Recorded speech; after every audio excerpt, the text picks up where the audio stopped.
esta edición de día miércoles del portal del Villegas, que rápidamente les recuerdo que hay este jueves, mañana, a las 8:30, 9, flamenco en la Casa del Jamón. Ya conocen la dirección, saben que hay un estacionamiento al lado, que se come, que hay que reservar mesa para instalarse, comer, beber, chupar, oír y ver flamenco y pasarlo muy bien, empezar muy bien el fin de semana. Punto número uno. Punto número dos, mi libro Debut y Despedida, que está disponible todavía. Ya no quedan muchos ejemplares, la verdad, deben quedar unos 100 o algo así de la edición. Está en elvillegas.cl/tienda. Ya les he hablado del libro, así que no voy a insistir en eso. Solamente si están interesados, les digo que queda muy poco el libro y no va a haber por el momento ninguna reedición. Y voy a comenzar este programa un poco como lo hice el otro día, con un tema general. Yo creo que podría ser una manera de hacerlo distinto y, qué sé yo, después vamos a la contingencia nacional. Y en esta oportunidad me quiero tratar un tema que lo he tratado muchas veces antes, pero cada día aparecen novedades respecto a lo que está pasando en muchos países europeos, lo que está pasando también con nosotros, cuando llegan inmigrantes en un número desorbitante, cuando el tema ya no es unos cuantos individuos que uno recibe sintiéndose acogedor y hospitalario, sintiéndose buena persona porque recibe a unos pobres individuos que arrancan de una guerra, de una dictadura, sino que cuando esto se transforma ya no en un individuo, sino que en una masa anónima de cientos de miles o millones de personas que terminan por generar problemas de todo orden. Y esto está sucediendo en Europa. Y como resultado de esto, lo que en un momento pareció una medida que tenía como objeto conseguir mano de obra para un montón de trabajo que los nativos no querían desempeñar. Esto ocurría en toda Europa ya en los años 60, 70, más en los 80. Se convierte en una invasión finalmente, se convierte en un fenómeno distinto. Ya no se trata de unos individuos que se integran o tratan de integrarse a la sociedad a la que llegan, trabajan y dan un aporte, sino que se convierte en una masa que ocupa un espacio, se encierra en él, expulsa directo e indirectamente a los nativos de ahí por su costumbre, por su cultura, o incluso los empujan de una manera bastante más física, digamos, y se empiezan a convertir en una especie de invasión, una invasión cultural, una invasión de costumbre, un peso que ya resulta intolerable en los aparatos de servicio social de la nación. Y esto está ocurriendo en toda Europa. Comenzó a manifestarse eso con mucha fuerza en los primeros años de este siglo, con las llegadas masivas de gente de otro origen, de otra etnia, de otra religión, muchos musulmanes, que ha sido la parte más difícil, y se convirtió, cuando se pasó cierta cantidad, en un problema de gran envergadura que está generando en este momento en varios países europeos, pero especialmente ahora en forma muy notoria en el Reino Unido, en Inglaterra y también en Irlanda. Yo no sabía, pero así es, lo estuve averiguando este fin de semana. Se ha generado una situación que en algunos momentos parece una especie de ensayo general, una previa de una especie de guerra civil en Inglaterra, con grupos de personas que se sienten británicos, originarios, que han estado sus padres, sus abuelos, sus tatarabuelos viviendo en las islas desde tiempos remotos y que sienten que sus barrios, sus calles, sus ciudades han sido invadidas por gente además cuyas juventudes son muy agresivas, esto especialmente los jóvenes musulmanes, por razones culturales, religiosas, cómo son criados en sus familias. Estas personas, cuando se sienten en un ambiente más libre, sin el padre encima, sin la madre dictatorial de la familia musulmana encima, se sienten libres para llevar a cabo atropellos que en sus países de origen no podían. Pero en el mundo libertario de Europa, donde las mujeres caminan tranquilamente por las calles y no andan escondidas detrás de un trapo, detrás de ¿cómo se llaman esas cuestiones? Entonces se han cometido muchísimas violaciones, raptos, ataques, robos, crímenes. Y lo que está ocurriendo entonces, como resultado de este proceso acumulativo de años, es que finalmente las autoridades, a pesar de estar muchas de ellas absolutamente entregadas al discurso políticamente correcto, han tenido que empezar a tomar medidas, y especialmente esto ha sido así en países como Hungría. Yo los invito a ver algunos documentales o algunos videos que están en YouTube acerca de cómo se ha resuelto este tema en Hungría. En Hungría, en este momento, luego de la entrada de miles y miles y miles y miles de personas que son completamente ajenos a la cultura, a la raza y a la religión de Hungría, ya no entra ninguno. Simplemente cerraron la frontera físicamente con alambradas, con muros, con policías, con alambre de púa, con de todo, y no entra ni uno. Muy duro, muy brutal si ustedes quieren, pero los húngaros estaban hasta las pelotas. Perdonen la expresión. Polonia, la misma cosa. Les estaban echando cientos, miles de gente por la frontera con Bielorrusia o bielorrusa.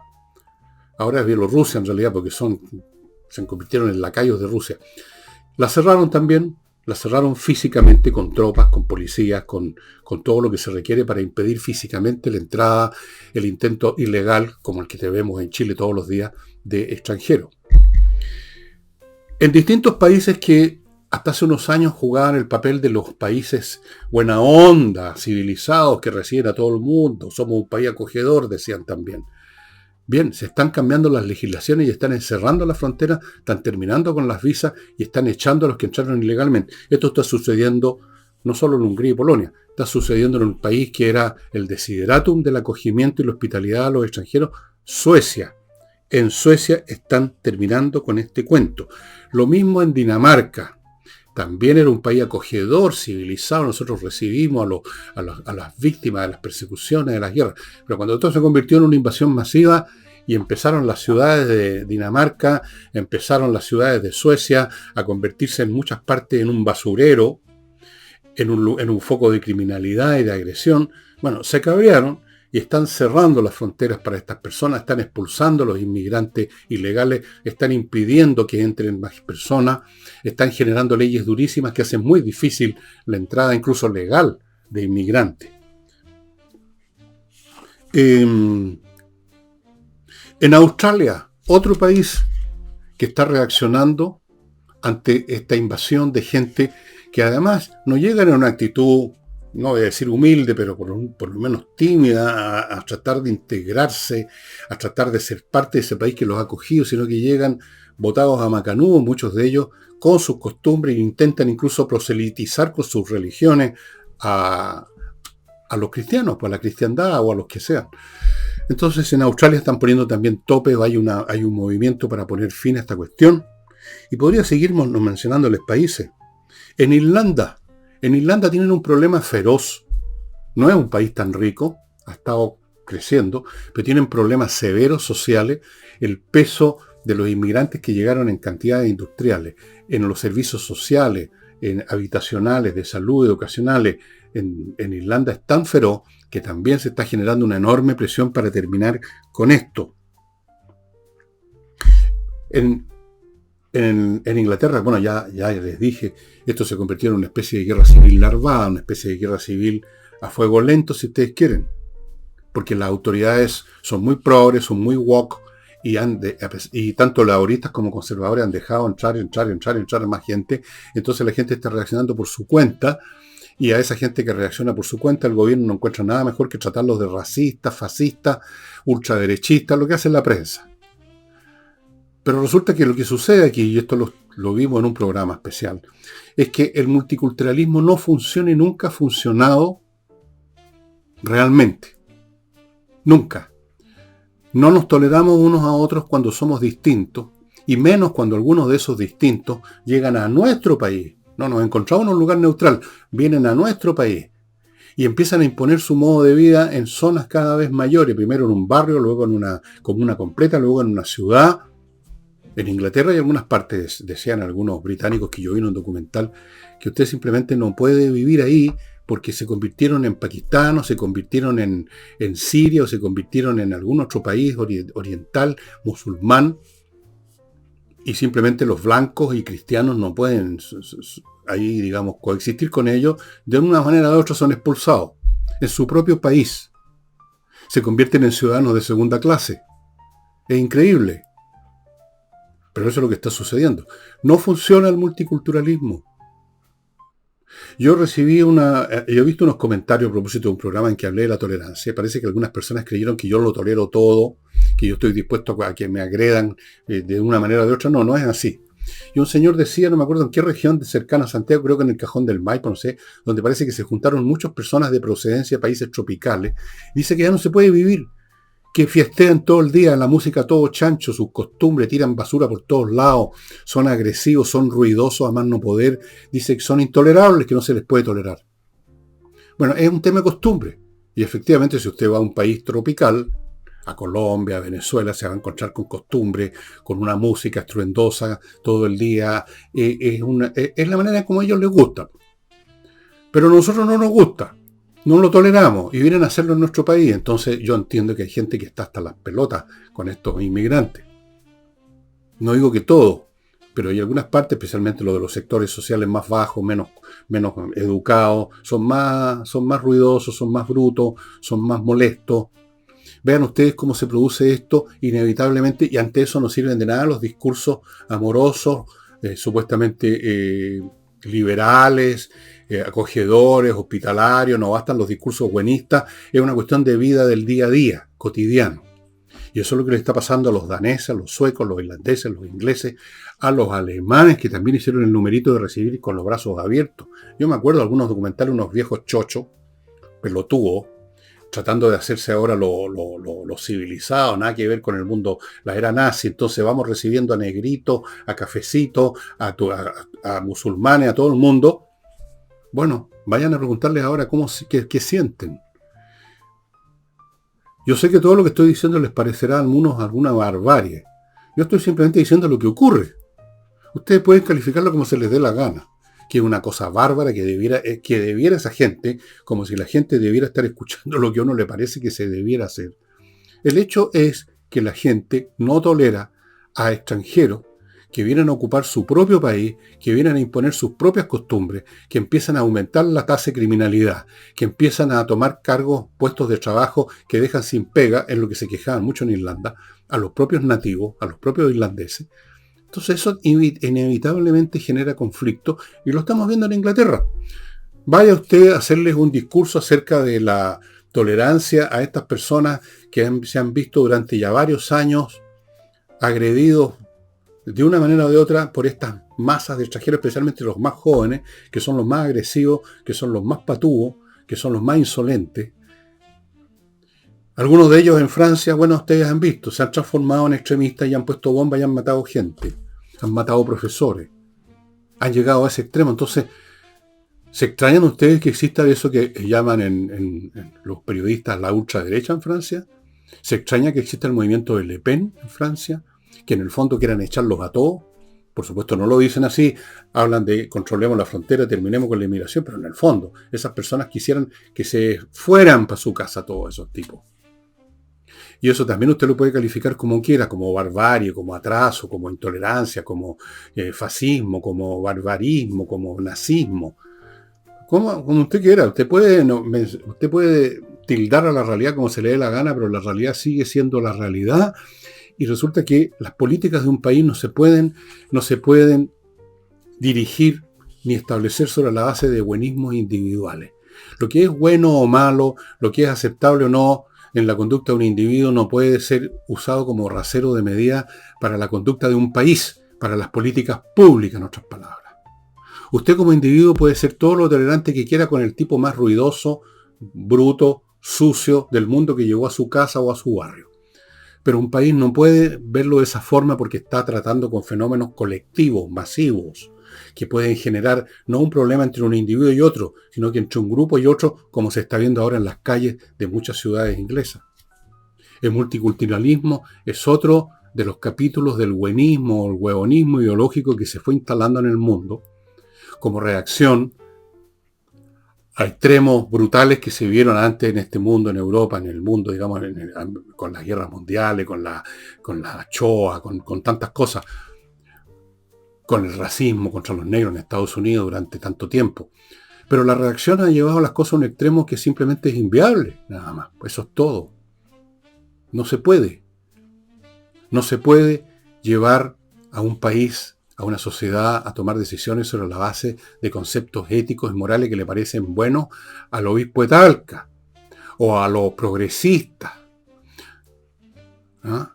A los que se sienten que traen una ética superior, que después muestran que han metido las manos en todos los cajones, dicho sea de paso. Así que sigan ustedes lo que está pasando en Irlanda, en Suecia, en Dinamarca, en Alemania, en Inglaterra, en Italia, en España y en Chile. En Chile, donde aquí una vez más vimos lo mismo, el mismo fenómeno pelotudo de gente que cree que hay que ser buena onda, buena persona, como si el país fuera una persona que decide o no invitar a alguien a su casa.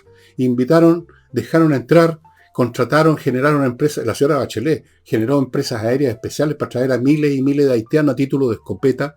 ¿Qué hacen aquí esas personas? Y luego viene la oleada gigantesca de venezolanos, de colombianos, de peruanos, etc. Ustedes dirán, bueno, la mayoría de ellos son personas decentes. Puede ser, sí, yo lo he dicho aquí yo miles de veces, que la delincuencia es un tema de que abarca solo un porcentaje, pero un porcentaje aplicado a un número muy grande genera un número absoluto muy grande también. Pero no se trata solo de delincuencia, estimados amigos, se trata de diferencias culturales que a veces son demasiado grandes. Con los peruanos no tenemos mayores diferencias culturales y no sé de mayores problemas con ellos, pero hay otros grupos que son muy distintos, que tienen otras maneras de conducirse, que tienen otras maneras en muchos sentidos. Y entonces eso hay que ponerle cierto coto. ¿Sí? No se trata de ser buena persona simplemente. Se trata de cómo funciona un país, dada la naturaleza humana, dada la naturaleza de las sociedades y no dada nuestros gustos personales, nuestra ética personal, nuestra buena onda, nuestra benevolencia personal de tal o cual funcionario, tal o cual político. Eso es simplemente una estupidez. Y un problema es que es una estupidez que provoca después situaciones como las que estamos viviendo en Chile, por ejemplo, con la criminalidad. ¿Quién responde de esos buenistas que abrieron las compuertas de esta inundación? La señora Bachelet no, por supuesto. A la señora Bachelet le parece estupendo toda esta cuestión.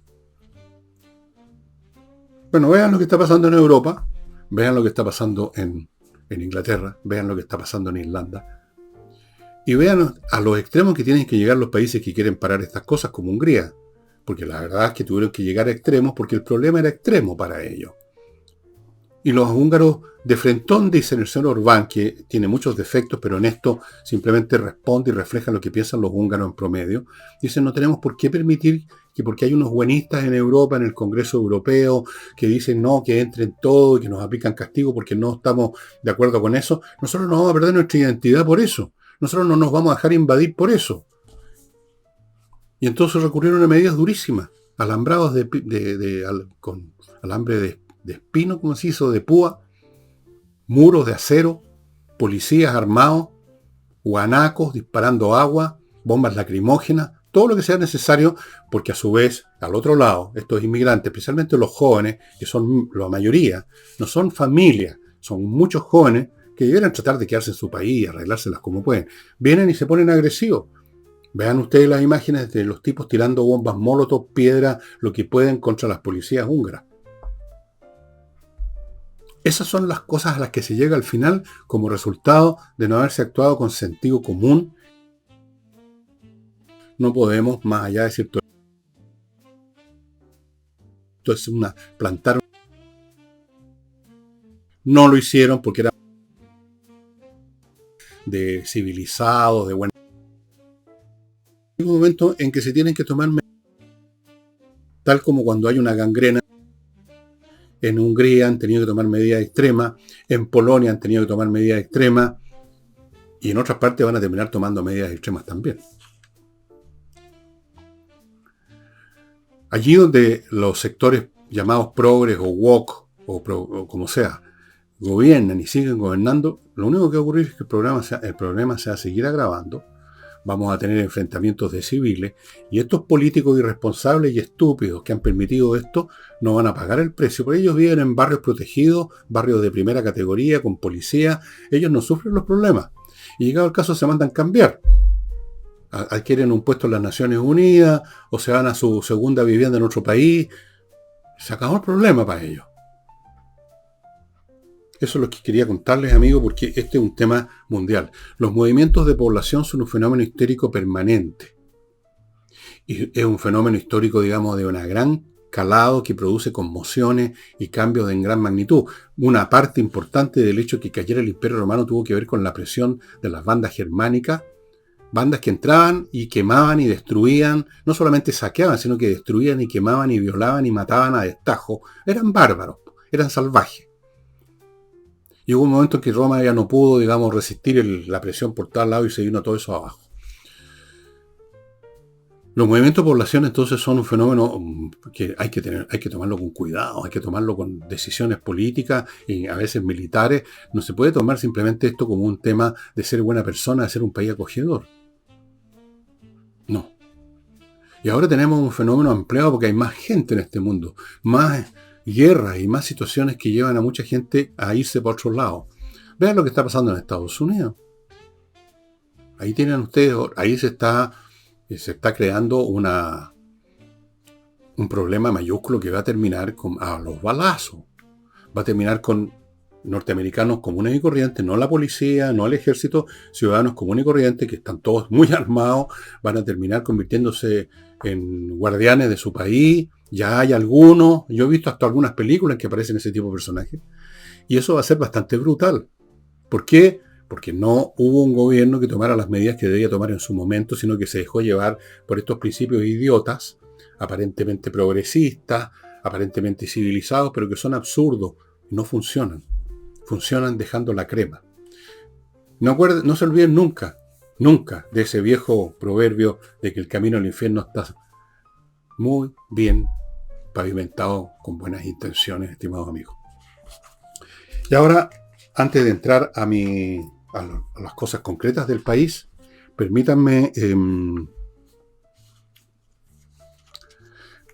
contarles de C&G Consultores, única y exclusivamente, se lo digo esto, a las personas que están vinculadas a colegios particulares subvencionados, o sea, sostenedores que saben ya muy bien que por ley tienen que comprar los lugares donde están funcionando, que hay toda una regulación, hay tiempo, hay plazo, hay que pedir crédito en ciertos bancos, luego se obtiene un aval de Corfo, toda una serie de trámites y mecanismos que si usted no recurre a alguien que los ayude, se toma más de 2 años. Ese alguien que los ayude es C&G Consultores, que ha facilitado las cosas a un montón de sostenedores, primero haciendo que el plazo disminuya a la mitad.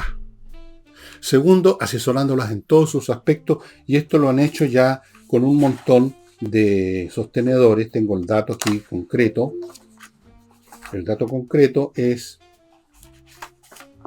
que han sido exitosos en lograr que se cumpliera esto en forma mucho más expedita.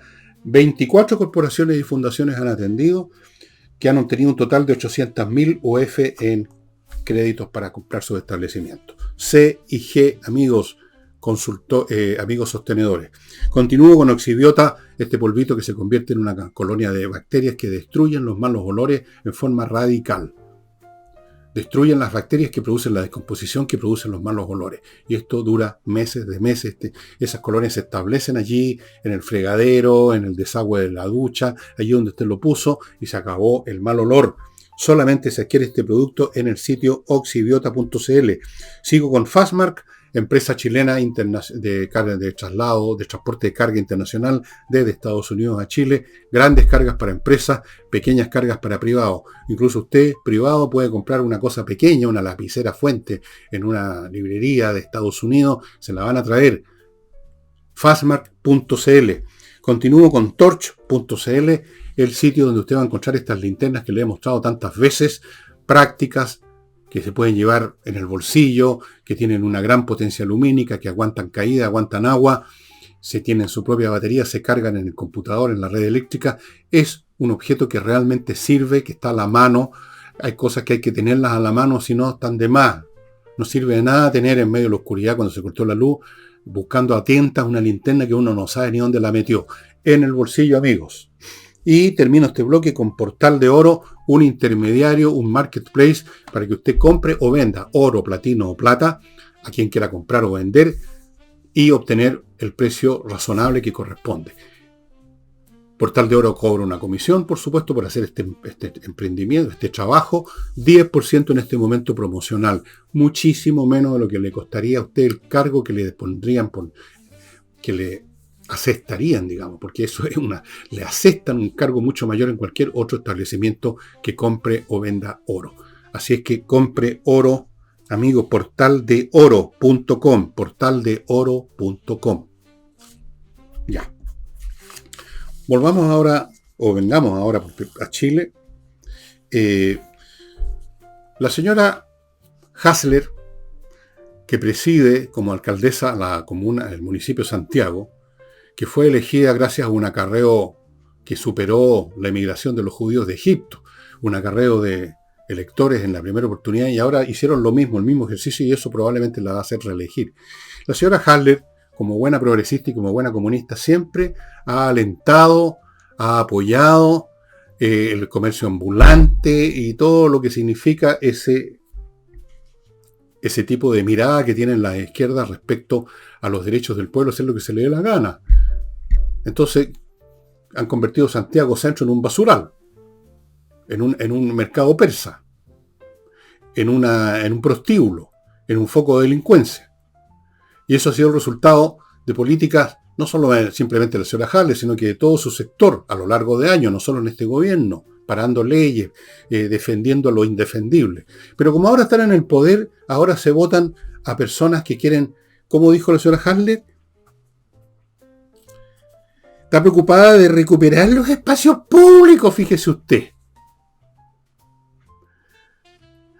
Y esto a propósito lo dijo de una crítica del candidato Desbordes, en el sentido de que la Municipalidad de Santiago, a propósito de la concentración de venezolanos por el tema de Venezuela, que se produjo hace unos días atrás, como en todas partes del mundo, entonces publicaron una foto para ensuciar el acto, para vejar a los que participaron, como una forma bien indirecta de apoyar a Maduro, podríamos decir. Entonces mostraron una foto en que el lugar había sido convertido en un basural.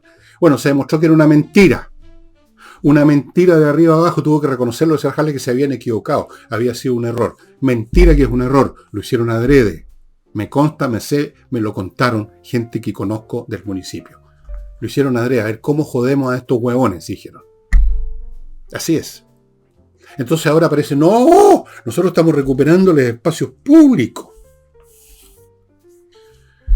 Y entonces dio el ejemplo de una casa en que habían muchos drogadictos y se llegaban también delincuentes, entonces pusieron una camarita y no sé qué, hicieron un par de cosas, como si con eso fuera a cambiar el panorama completo del que vive Santiago Centro, no solamente gracias a la falta de gestión de la señora Hasler, porque se está dedicada más a comprar locales a precios 3, 4, 5 veces superiores para, no sé, por trasladar los excedentes quizás para dónde, ¿no?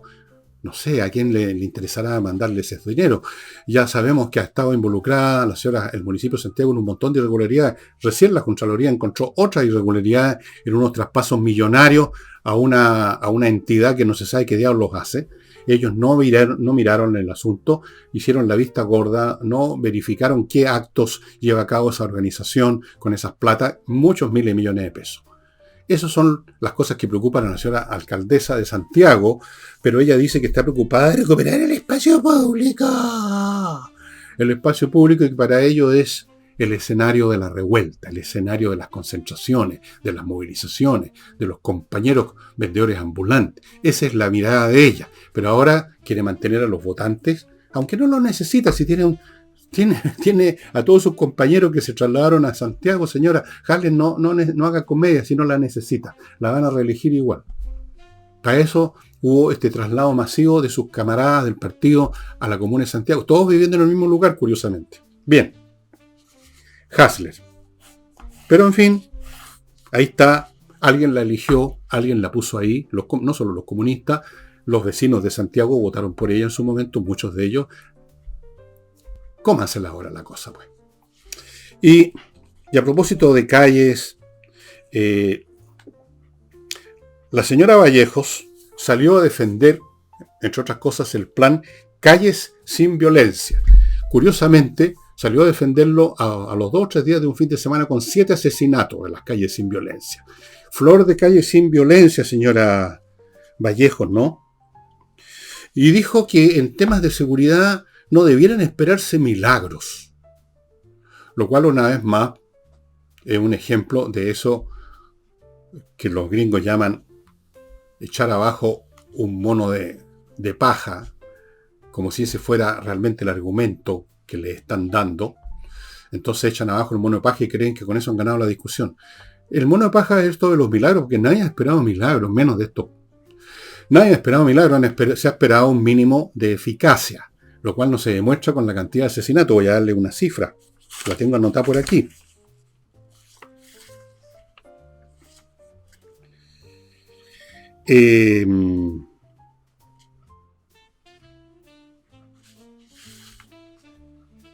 Bueno, en el 2023, aquí está la cifra.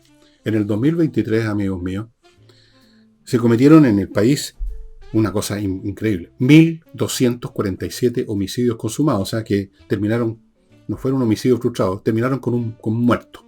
1.247, la mayoría, muchos de ellos cometidos en Santiago, y la mayoría de los cometidos en Santiago cometidos en la comuna de la señora Haller, dicho sea de paso.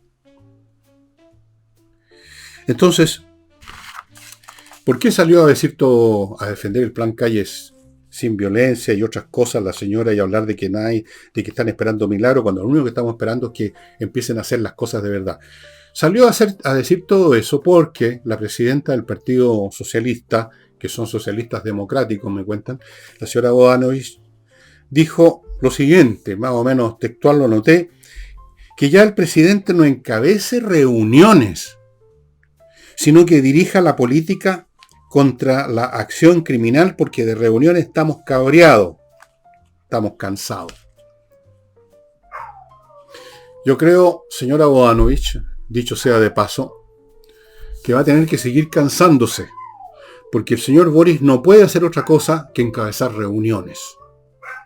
Y en las reuniones o en las conferencias de prensa decir alguna vaciedad tal como esa de seguiremos a los responsables de tal o cual delito por cielo, mar y tierra. No puede hacer otra cosa. No puede hacer otra cosa porque, entre otras cosas, se lo prohíbe. Muchas de las cosas que tal vez quisiera hacer se las prohíbe su empleador, por el Partido Comunista. No, ¿cómo se les ocurre tomar medidas que les hacen a ellos sentir que volvieran a los tiempos del pinochetismo, de las redadas en las poblaciones? No, eso no puede ser. Entonces, solamente puede hacer eso, pues, señora Bodanovich, encabezar reuniones, mesas de trabajo, como las llaman. Calientan las sillas, hablan de las últimas series que están viendo en Netflix, inventan alguna frase, calle sin violencia, el enjambre policial, alguna frase inventan, para eso tienen un montón de publicistas, y eso es todo. No espere que lidere ninguna cosa el señor Boric. No espere que lidere nada. Nada. Espere solamente que cantinflee, y eso lo hace. No necesito de pedirle que lo haga porque lo hace por su cuenta. Entonces, a propósito de estos dichos, la señora Vallejo dijo varias cosas más, aparte de que el plan Calle sin Violencia estaba funcionando, justo con 7 asesinatos. Dijo que no solamente habían reuniones, que el gobierno no se limitaba a hacer reuniones como le estaban criticando, no señor, sino que había acción real, y para demostrarlo habían datos duros. Efectivamente hay datos duros de la acción del gobierno. 7 asesinatos en un fin de semana, en los anteriores hemos tenido 3, 4, en el país tenemos 1.200 y tantos crímenes el año pasado, yo creo que este año vamos a superar esa marca, así que efectivamente hay datos duros, pero hay datos duros de la ineficacia, no de la eficacia del gobierno. Y yo diría, ni siquiera solo de la ineficacia de este gobierno, de la ineficacia de su sector, porque esto se viene arrastrando efectivamente desde hace años, porque desde hace años la izquierda, primero, abrió las puertas a la inmigración masiva. Segundo, paró no sé cuántos proyectos para fortalecer la acción policial durante el gobierno de Piñera. Se les olvidó cuántos proyectos detuvieron. ¿Cuántos? Y cuántos todavía los presentan totalmente licuados. Proyectos diet para no molestar a los comunistas. Para no tomar las acciones de fuerza que son necesarias. Entonces, obviamente que todo termina siendo encabezar mesas de trabajo y hacer anuncios. E inventar nombres. Calle Sin Violencia, El Enjambre, no sé, la otra que inventó hace una semana atrás el Boris, y otra cuestión más que la comenté en su momento, que iban a salir en masa a las calles, la policía, hacer controles policiales masivos, como si eso sirviera de algo. Ya expliqué que por qué no sirve de nada, o de muy poco. Entonces, luego terminó diciendo que había que tener responsabilidad. Le pidió a Bodano y a los demás críticos del oficialismo que había que tener responsabilidad. ¿Qué significa pedirle responsabilidad en este caso? Significa quédense callados, sean responsables, significa no responderles, ser responsable significa ser capaz de poder responderle a alguien por sus actos, por sus dichos. Pero no está pidiéndole a la señora Vallejo que sea responsable a la Bodano y ante el país, sino que sea responsable ante la coalición de la cual forma parte. Y en este caso ser responsable significa encerrar la sanguchera, es no hacer ningún comentario. Esa es la responsabilidad que pide Camila Vallejo. Ahora,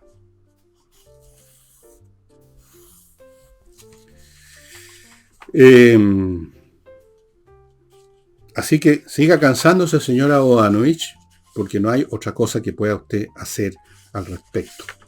Permítame continuar, amigos, con kmmillas.cl, el lugar donde usted puede cambiar sus millas acumuladas en sus vuelos por plata. A ellos les van a comprar sus millas y a buena plata. Y si usted cree que las podía mantener eternamente, las millas, está equivocada. Las empresas aéreas las borran, así que no le sirven de nada a menos que las convierta en dinero en kmmillas.cl. Continúo con Clínica Alzheimer, dirigida por el doctor Lavado. Allí tiene usted que llevar a aquel pariente que está dando muestras de que parece que tiene Alzheimer para que le hagan un diagnóstico precoz, y si es así, tratamientos precoces que ayudan mucho. Si ya de frentón está con Alzheimer, la clínica es el lugar donde tiene que estar. Uno no puede tener en la casa una persona con Alzheimer, es peligrosa para esa persona y para los demás. Clínica Alzheimer. Sigo con Compre Oro. Este es un emprendimiento, no confundir con Portal de Oro. Compre Oro es para comprar oro, plata, en lingotes o monedas para tener una reserva financiera absolutamente intocable que lo va a proteger, véngase el mundo abajo o no. Compreoro.com. Y sigo con Entrena Inglés, la academia manejada por profesores de inglés que dan cursos online que son súper efectivos para que usted salga con un muy buen nivel de conversación, y que además ahora están ofreciendo, como ustedes pueden ver, cursos grabados por un total de 45 horas pedagógicas que también le garantizan a usted un buen manejo conversacional del inglés. Y bueno, el señor presidente de la República va a ir a la Araucanía varios días, pero va a ir simplemente allí donde le conviene, donde se va a encontrar con yes men y yes women.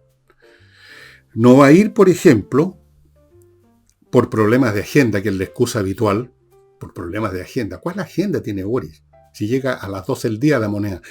Por problemas de agenda no va a asistir a un foro empresarial que reúne a empresarios de la Araucanía. No quiere ir porque sabe que le van a hacer reproche. A pesar de que por otro lado hablan de que ellos sí están interesados en el desarrollo económico, en el progreso, en la cuestión. Y entonces, lo primero que debería visitar a los empresarios de la Araucanía, a ver si los convence que se sigan manteniendo ahí, que sigan ahí y que inviertan. Pero no va a ir por problemas de agenda. Tampoco va a reunirse con quienes debiera, con la Asociación de Víctimas de la Violencia Rural, que son como 500 personas, por parte baja, 500 propietarios, con sus familias, más gente. Tampoco, porque tampoco le conviene. Se va a reunir con autoridades locales, o sea, con sus yes men y yes women, con sus empleados, con los funcionarios del gobierno, con gente de su sensibilidad. ¿Qué clase de presidente es este que le hace el quite a todo?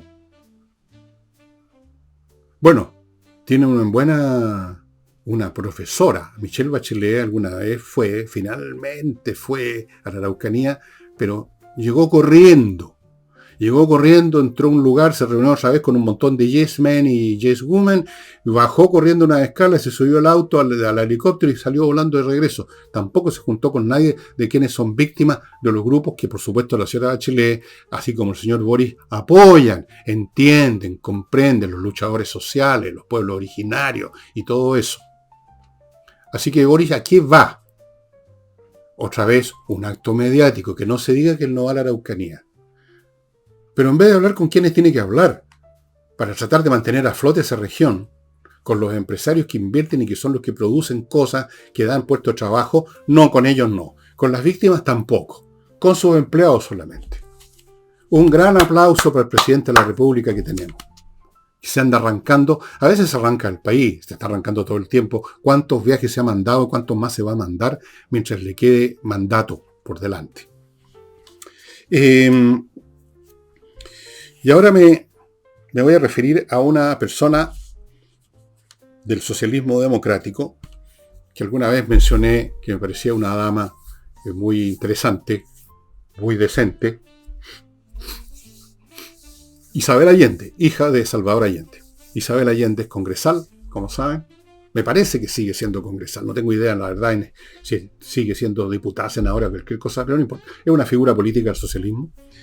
Y estuvo en un programa y le preguntaron por el tema venezolano y dijo que efectivamente y evidentemente hay una dictadura, evidentemente Maduro es un dictador y que la elección, o más bien dicho, los resultados que se dieron de la elección, era un fraude. Ahora, lo dijo Isabel Allende, ok, muy bien, lo han dicho otros de su sector, del socialismo democrático, como lo llaman, lo han dicho en el PPD, me parece que Lagos Weber, sí, cómo se podía seguir con los comunistas. Pero digan lo que digan, Isabel Allende, Lagos Weber y todos los demás que hablaron, hablen, hablarán o puedan hablar en algún momento, van a seguir. ¿Dónde están? No tienen a dónde ir. Isabel Allende, su partido se perdió su oportunidad hace mucho rato. Su partido ya no representa nada. Su partido ya no representa el socialismo, aunque se llame Partido Socialista, porque usted sabe perfectamente que el socialismo nunca funcionó, que fue una pesadilla allí donde se ha implantado, donde se implantó. Entonces, ustedes están sometidos, subordinados a la listita, de la lista buenista, ¿no? Del progresismo, este puntito, este puntito, este puntito, este puntito, una serie de puntitos que les gustaría que ustedes que se materializaran en este mundo, pero ya no son socialistas propiamente tal. Pero están jodidos porque nos han presentado en su momento cuando debieran su propia agenda política. Se sumaron a Boris, se sumaron al Partido Comunista, se sumaron a todos ellos, ya están en el gobierno y mal que les pese, ustedes están jodidos políticamente. Ustedes son un muerto andando políticamente. Como le pasó a la democracia cristiana, pero antes, porque era un partido que ya se venía desmoronando de antes que ustedes. Que no tiene agenda, no tiene programa, no tiene proyecto, no tiene nada, no tiene más que el nombre y el tampón de goma, supongo. El Partido Comunista Cristiano es la nada misma. Es una nada completa. Pero ustedes van para lo mismo el PPD, otro partido que no significa nada, nunca significó mucho, ahora menos todavía. ¿Por qué? Por lo mismo. No tienen un proyecto político propio, se sumaron al Partido Comunista, se sumaron al Frente Amplio, que son la división infantil del Partido Comunista, y ahí están con cargo de gobierno, con presencia política, pero muertos, caminando. Muertos, caminando. Ustedes son muertos. Y la prueba de ello es que precisamente cuando estos muertos espetan algunas frases como esto de que esto efectivamente Venezuela es una dictadura, eso no se concreta en nada. No se concreta en decisiones, en resoluciones, en votaciones, en iniciativas gubernamentales. No, nada. Se queda en nada. Simplemente es una cuestión personal. Quizás se dan un gustito personal, quizás se lavan la cara, pero eso es un acto personal, lavarse la cara. Pero políticamente hablando, colectivamente hablando, no significa nada, no produce nada, es la nada misma, es un peo en el aire, señora. Su frase. Que es un dictador, evidentemente un tío no, ni qué. ¿Cuál va a ser el resultado de esa frase? ¿Se van a separar ustedes del Partido Comunista? No. ¿Se van a alejar del gobierno? No. ¿Le van a exigir algo a Boris? No. ¿Van a hacer una declaración colectiva y no personal sobre Maduro? No. Son la nada. Quedaron limitados a ese triste papel de declaraciones personales. Que Lagos Weber por un lado, que la Isabel Allende por otro, que fulanito de tal por acá, otro por allá, pero como partido, como nada, un cero a la izquierda. Ustedes son un cero a la izquierda y literalmente son un cero a la izquierda. Los comunistas no, ellos no son un cero a la izquierda, ellos son un cero a la derecha de la izquierda, porque toman acción, dicen cosas, apoyan a Maduro, manejan a Boric, impiden ciertas leyes, promueven las suyas. Todo nefasto, pero real, sustantivo. Ustedes nada, ni eso siquiera. Ni eso. Cero. Un cero a la izquierda. Cero a la izquierda. Amigos, antes de terminar, patriciastocker.com, un conjunto de profesionales, abogados, etcétera, que registran su marca en Chile, en el extranjero, luego la conservan, la renuevan cuando hay que renovarla, la defienden cuando hay que defenderla, para que usted esté tranquilo con su marca, que nadie se la choree o nadie diga yo la anoté primero, así que páseme la mitad de la empresa o empiece a darme una comisión, lo que sea. Olvídese de eso, quédese tranquilo con patriciastocker.com. Sigo con seguridaamerica.com, que les recuerda que por ley las empresas tienen que tomar medidas efectivas para combatir los delitos informáticos, y Seguridad América les ofrece asesoría en esa materia, les ofrece productos específicos como algunos que les he mencionado, el protocolo DMARC para evitar la suplantación de identidades, pero hay otros programas, otros software, otras defensas, y esto tiene que hacerse. Hay leyes al respecto. Así es que pónganse en contacto con seguridaamerica.com. Continúo con servicios logísticos de ingeniería, consultores e ingenieros dedicados a examinar su logística, encontrar los puntos débiles, ofrecerle soluciones, ofrecerle personal para reparar eso y que tenga usted una logística que no le está produciendo hemorragias constantes y a menudo, que es lo que peor, invisibles. Sigo con Lavo Club. Detergente para la loza, detergente para la ropa, un laboratorio chileno, trabajadores chilenos, ingenieros químicos chilenos que produjeron estos excelentes detergentes que usamos en mi casa y que además son cómodos de usar porque se los traen. Usted se pone en contacto con ellos, le van trayendo, le van reponiendo los envases vacíos, le traen otros llenos, se llevan los envases de plástico, y no solo los contenedores del detergente, sino que cualquier otro envase de plástico que usted tenga, porque ellos los reciclan. No puede haber nada mejor. lavoclub.cl. Sigo con Urantiacos, profesionales creadores de software a la medida de las empresas, de las corporaciones.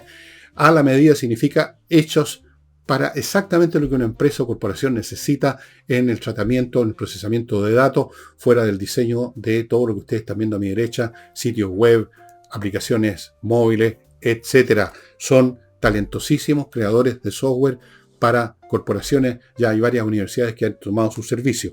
Remodeling, la empresa con puros profesionales para remodelar pisos, paredes, muebles de cocina, etcétera, y que como empresa que responde, está presente, garantiza lo que hace. Y termino con Hey, el corredor de... No termino con Hey porque les tengo una novedad. El corredor que vende, amigos, vende las casas que ponen que se las encargan a él, porque tienen ellos un sistema, instrumentos, métodos de venta, trabajan todos los días, trabajan todo el día y realmente tienen resultados, estimados amigos. Y les quiero contar de una cosa que yo conozco muy personalmente. Y esto especialmente se lo digo a la gente del sur, de la zona de Frutillar, de la región de los lagos, un arquitecto fantástico que yo conozco personalmente, que diseña casas preciosas que ustedes pueden ver en su sitio y que además se compromete personalmente, físicamente, no es meramente un tipo que diseña la casa y después se manda a cambiar. Él está ahí, pasando la lija, haciendo los arreglos necesarios, vigilando encima lo que se hace. Y esto ustedes lo encuentran en un sitio, a este arquitecto que se llama Diego Sándor, arquitectodiegosandor.com. Entren al sitio, preciosas, que yo conozco una de sus casas, preciosas casas en el sur de Chile, amigo.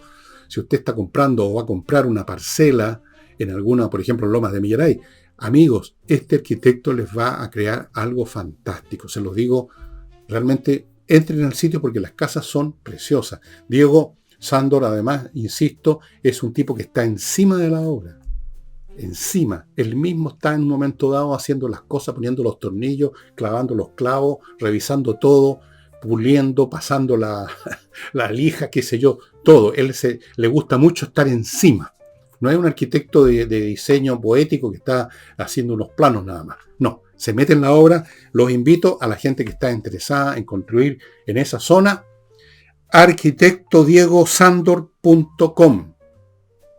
No se van a arrepentir de ver las cosas hermosas que hace este hombre. Y, bueno, el libro que les voy a mostrar hoy día, amigos, yo creo que, no sé si se lo he mostrado antes o no, es de una editorial y me acordé de él, creo que se lo mostré una vez, pero me acordé de este libro de nuevo porque es del Fondo de Cultura Económica, que es una de las editoriales que yo les mencioné en mi programa sobre México, y en cuanto a que es una editorial que yo agradezco su existencia porque pone a nuestra disposición tantos libros interesantes. Seguramente usted tiene el libro del Fondo de Cultura Económica, y este libro es Pensar sin certezas. Esto es algo que tiene que usted leer, amigo.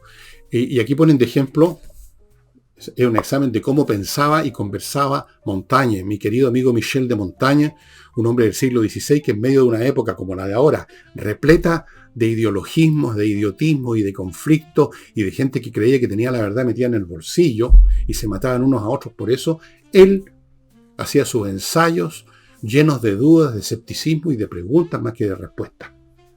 Pensar sin certezas es pensar. Los que piensan con certezas no están pensando en realidad, están hablando como los loros, están repitiendo algún dogma.